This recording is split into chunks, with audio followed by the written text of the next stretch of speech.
আপনি না করছেন স্যার, ও কেন টোকেন দিবে, বারবার টোকেন দিতেছে। আমরা ফেয়ার কথাটা শুনেন, ফেয়ার হইতেছে না স্যার, এখানে ফেয়ার ইলেকশন হইতেছে না, বারবার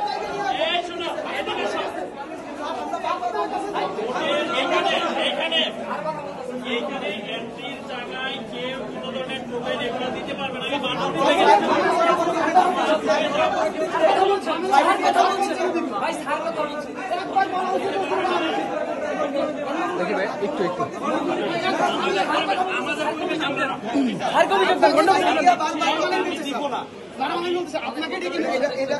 আপনাকে ডেকে নিয়ে এসে মানে বলছে না, আমি তখন এটা প্রমাণ দাঁড় বলেছে কিভাবে টোকেন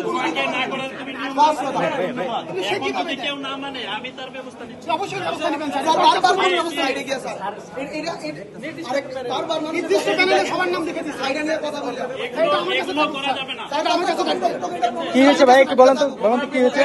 শুরুতে আমরা সবাই টোকেন দিচ্ছিল, তো তখন এই যে ওরা একটা প্যানেলের স্বামী ও স্যারকে ডেকে নিয়ে এসে বলছে যে টোকেন দেওয়া যাবে না, তো আমরা ঠিক আছে বলছি তাহলে আমরা কেউ টোকেন দিব না, কিন্তু ওরা পরবর্তীতে লুকোচুরি করে সবাইকে টোকেন দিল, লুকোচুরি করে বারবার সবাইকে টোকেন দিচ্ছে।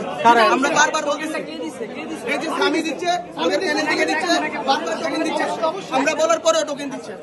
আমরা স্যার বলে দিয়ে গেছি বারবার যে হচ্ছে টোকেন দেওয়া যাবে না, তারা তারপরে টোকেন দিচ্ছে, তাহলে ইলেকশন কিভাবে ফেয়ার হয় এনে কি আসতে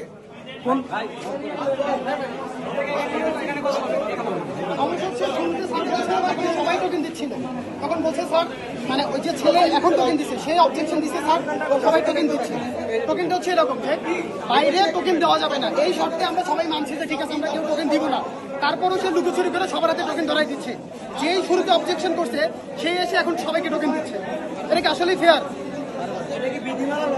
এটা অবশ্যই বিধিমালা লঙ্ঘন, আমাদের স্যার বলছে কেউ টোকেন দিতে পারবেন না কিছু।